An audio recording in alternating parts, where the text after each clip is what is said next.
Chapter 7 of Leading Organizations addresses overhead costs. How do we reduce overhead costs sustainably? Reducing overhead costs is actually really easy. Reducing them sustainably, that's a bit more difficult. Let's do a brief review of what overhead costs are. Overhead costs are not directly associated with making or distributing the product. So if you take, say, your car, there are the items, the composite materials, the steel. There's also the work of assembling it. Those would all be direct costs. The overhead costs might be the accounting, the sales, the other support functions that are not directly associated with making and distributing the product. Now, the emphasis here is on reducing overhead costs, not production-related costs, primarily because there's very little to generalize when you're discussing reducing direct costs. I mean, direct costs, okay, we could redesign the vehicle, we could make some changes, but there's very little to generalize to other industries. However, sales, general and management, those are fairly consistent across organizations. So there are quite a few insights to addressing your overhead costs that we can apply from elsewhere. Now, a couple facts from the text is, one is keeping general and administrative expenses in check is the second largest predictor among the factors studied of becoming a top quartile economic value creator, and that makes actually really straightforward sense because economic value is derived based off of the activities that directly impact the customer, or those costs that are directly associated with making and distributing the product. Second is that 68% of CEOs report they plan to introduce cost-cutting initiatives in the next 12 months. So get ready, because reducing overhead costs is coming near you. Also, 25% of cost reduction programs sustain savings for 3 years. 1 in 4. So very, very few are actually pulling it off. And finally, there's this analogy to weight loss, that trimming your overhead expenses is like keeping your weight down. One, it's very difficult to do so consistently. I mean, you might yo-yo around with your weight. Okay, I dropped 10 pounds. Now I've gained 10 pounds again. It's hard to keep it down. It takes quite a bit of effort and rigor. And also along with this, when you're losing weight, you do, just like for participating in a sports event, you don't want to be trimming down your muscle. You want to be trimming down your fat. You want to keep the muscle so that you'll still be ready to perform. And it's the same with organizations in trimming their overhead costs. So are we cutting mostly fat or mostly muscle? Well, there are a lot of examples of this being done well and also done poorly. We'll just walk through a couple examples. So take one example where support staff is cut and you end up with those involved with direct production spending time doing the support jobs. And of course, they're unhappy doing the support jobs. It's more work without being rewarded. They end up leaving. The second is when you take service-based organizations, say law firms, accounting firms that are pyramid-shaped, where you have partners finding clients, the finders at the top. Then you have the minders who are structuring the projects, and the grinders at the bottom. You hit a recession, and the temptation is to say, oh, we'll just get rid of the grinders at the bottom. Well, that work has to be done by somebody. It just trickles up to the minders, who are now working an inordinate amount of hours, and they are very unhappy with the situation, and they can end up leaving the organization. So there's a couple examples of when it could be done without properly thinking out all of the consequences of those actions, especially from the employee's perspective, principally the high performers. Now, a few of the stats from the book. 74% of executives agree that generally cost-cutting focuses on what's easy instead of what's needed. And also, one thing to keep in mind is that layoffs, if you are targeting 1% of your workforce, you tend to increase your turnover by about 31%. Now, some people might think, oh, well, those are people we just don't have to fire then. Don't have to pay severance for them. That's not necessarily a good thing. Because who are the ones leaving? Are they your high performers or are they your lower performers? So why would these employees leave? Well, they think they're losing. Oh, this company's not doing well and it's losing, or maybe I might be next. If your performance management is not working as it should, as discussed previously, someone might be thinking, I could be cut soon, And so I better get in front of this, and I better find a new company to work for. Now, the worker might not be excited anymore because there's not resources pouring into the areas that these high-performing employees believe that resources should be allocated. Now, others will be putting on more work without any reward, similar to the example from above. And finally, what some organizations do is that they'll offer a blanket severance and anybody can take it. Now, who is more likely to take a severance package? Someone who can easily generate a new position elsewhere, or someone where it's difficult to find a new position elsewhere? Well, it's going to be those who have other opportunities and those who are high performers. So when you offer an open severance package, well, your high performers end up taking it, your low performers end up not taking it, and you end up in a situation that's worse than when you started. So whenever you're doing overhead costs, you have to keep in mind this element of maintaining your high performers. Any plan that's put in place, you need to keep these risks in mind. In order to cut overhead costs correctly, you need to use the right levers.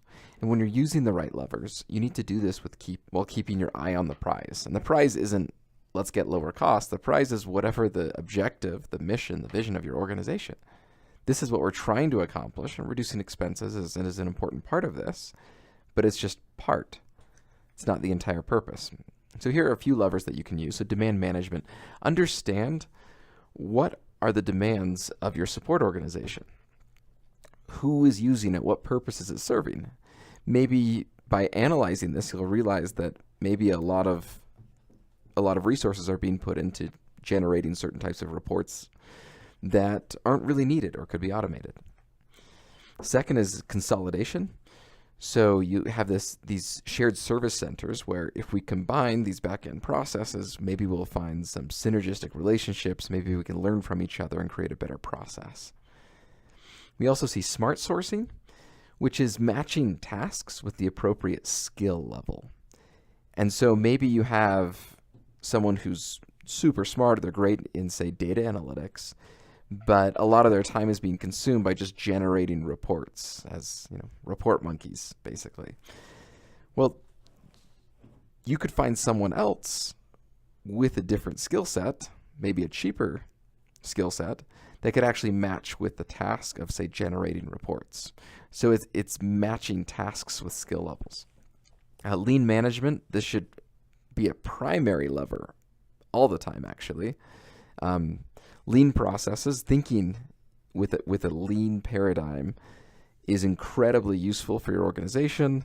It's training that virtually everyone should be going through. And once you start looking at processes in a lean manner, where you're standardizing and streamlining them, and you're looking at how long everything's taking, it changes the way your organization operates.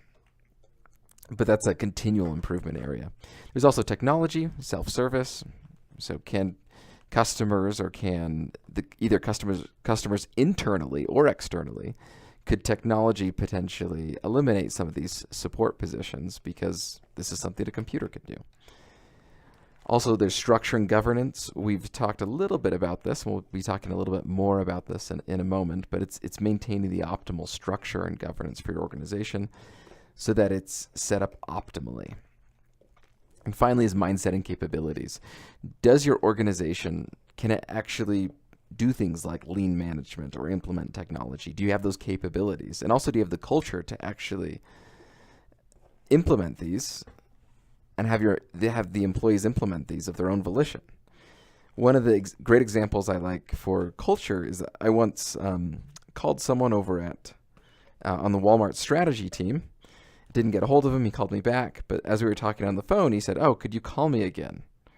It kind of puzzled me for a second. Like, well, why would I? Aren't we already talking on the phone? He said, No, everyday low prices.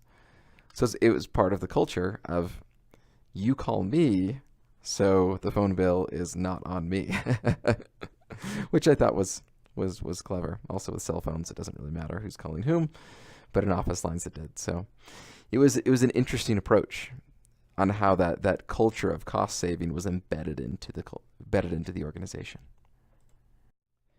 One way that reducing overhead costs is proven, one method that's proven effective, is zero-based budgeting. Zero-based budgeting is basically you start from zero. You don't start from last year's spend and then adjust it upward or downward. You start from zero and you build from the bottom up with all of the details. And the key value here is that you look at price and volume of these activities. And then you can by looking at the actual flows that are going through your organization, you can support these flows and potentially identify areas to improve throughout the zero-based budgeting process. This isn't just for allocating funds. Frequently in the zero-based budgeting process, you find opportunities to improve, which is why it's so useful. But it can also go horribly wrong. One of my favorite examples, favorite as in it's illustrative, not because it was good, is when a department was once cut that I was aware of through an acquaintance. But they realized after the fact they kind of needed that department. That with zero-based budgeting, oh, we don't need these people anymore, and then they were cut, and then, oh, I guess we didn't really understand that. So you have to have all of the details in order to make these decisions, and if you don't have information, then you're going to make horrible, horrible zero-based budgeting decisions. Another area is when there's no timeline that's given to generate savings from process improvements. And so, oh, we're just going to be more efficient, and we're going to start tomorrow to be more efficient. So just lay a bunch of people off. Well, how are we going to be more efficient? Well, figure that out after the fact when you have fewer people and fewer resources and you're constrained. That makes it tough. So one example would be, okay, accounts receivable. You need to start collecting $4 million per employee, per collector, or per accounts receivable representative, instead of 3.5 million. So you're just going to cut people until you get to the 4 million result. Well, how are you going to achieve that? Well, just take it out of their break time or something, or stop using the restaurant. I don't know. Just go do it. And so what you see is an organization, they become, as we discussed earlier, we're going to make you work more. We're going to make you work overtime. That's uncompensated. You're going to be doing all of these things, and then you're just unhappy with the result, and then you end up losing your best people because of it. Now, we've covered optimal organization structures previously with reorganizations, but I wanted to add just a couple points here, similar to what the book does, in that it's easy to fall into these two extremes. Well, where at one extreme you have these vice presidents or directors with very few or even no direct reports, and that can partially happen because they're good at their jobs and you want to keep them. And so, oh, you can be vice president of whatever. The other end of that, there's, hey, managers, directors, VPs, those are expensive. So why don't we just cut that number by half and we'll reduce a lot of expenses. And at the same time, we'll have that flat democratic organization. We're not going to be a tyrannical organization anymore. We're going to be a flat organization, and it sounds good. But then you might end up with the exact opposite of what you intended when you pursue this, because these managers and these directors and vice presidents don't have the time that they had previously, so they start going command and control style. So you actually want the best organizational structure for each part of your organization. In order to do this, you need to understand what is the purpose of every team. And then you align the size of that team, the span of control of that team, along with that purpose. And so just breaking this out. So if you have a team of 3 to 5 people, and this team, it's not very structured work. Every project is very different from others. Well, then what you need is more like the team captain who's on the field with the team. They're guiding, and they're very much hands-on, and they're driving the results together with their team. Now, if you don't quite need that level of customization, well, then maybe you could have more of a coach. Now, the coach is not out there on the field with the players, but the coach is constantly guiding and correcting and making adjustments. And then as you need less and less hands-on changes with your team, and as you can scale the operation as the work becomes consistent across all of your employees and the task complexity is reduced, you can then have supervisors, facilitators, or even coordinators whose job fundamentally is keep people motivated and coordinate people's schedules and make sure they're getting the training that they need. Now, different teams serve different purposes, and so the optimal span of control for one team will be very different for another team depending on the complexity of the task and whether it's the type of task that's done over and over and over, say call center style, versus one-off projects. So how do I reduce overhead costs sustainably? Well, the key points is that overhead costs, it's like weight in diet. It can be very difficult, one, and two, you want to maintain your performance, so you want to be trimming the fat, not the muscle, which is what makes it tricky and makes it so the devil's in the details. If you just generalize some basic concepts and just blanket apply it to your organization, you get into trouble very quickly. You can end up losing your best employees because of it. So what needs to be done? Well, you keep your eye on the purpose of your organization. What's your mission? What's your objective? And now we're going to use these different levers to contain our overhead cost.